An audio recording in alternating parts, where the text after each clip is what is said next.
Jeans T shirt पर किया डालई छा चश्मा काला काला।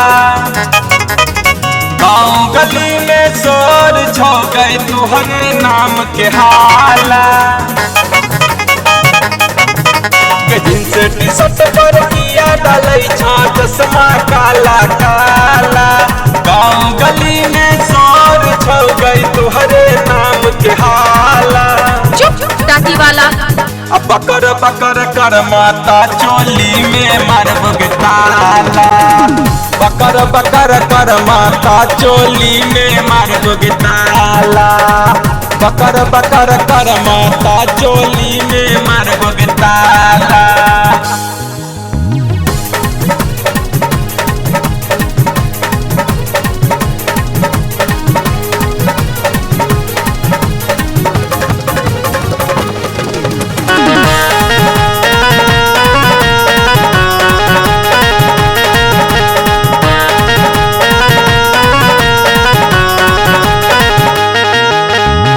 लचका बनई कमरिया हिलई छौ गई नथुनिया।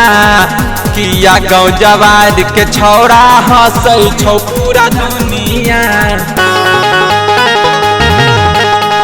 लचका बनई कमरिया हिलई छौ गई नथुनिया। किया गाँव जवार के छौड़ा हंसई छौ पूरा दुनिया। तोहर भाई लगे हमर साला साला। हमर मर्जी। बकर बकर कर माता चोली में मारब ताला। बकर बकर कर माता चोली में मारब ताला।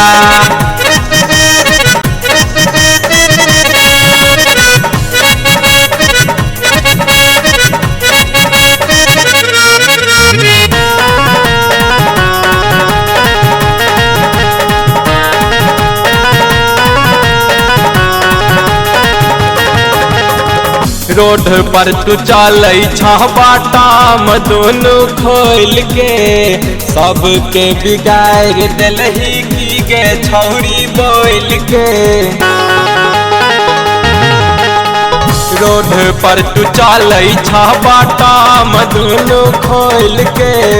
सबके बिगाड़ दिलही की गे छौरी बोल के। आई डाले द शादी के माला माला माला। जोरे से रधुआ।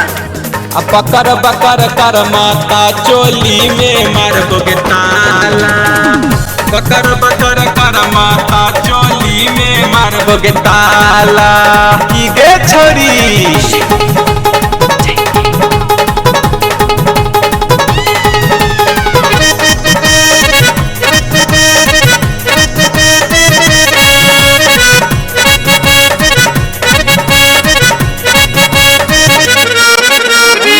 मीठो धमाका देखो तोहर जवानी।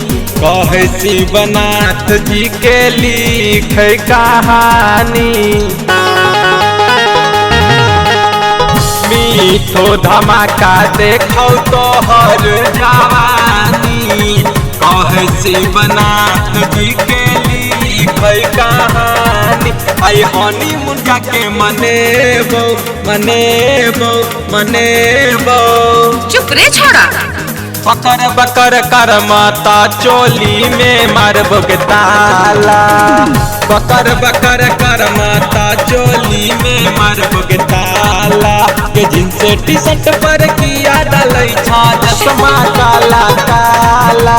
गाँव गली में शोर छौ गई तुहरे नाम के हाला। हट जाए दे।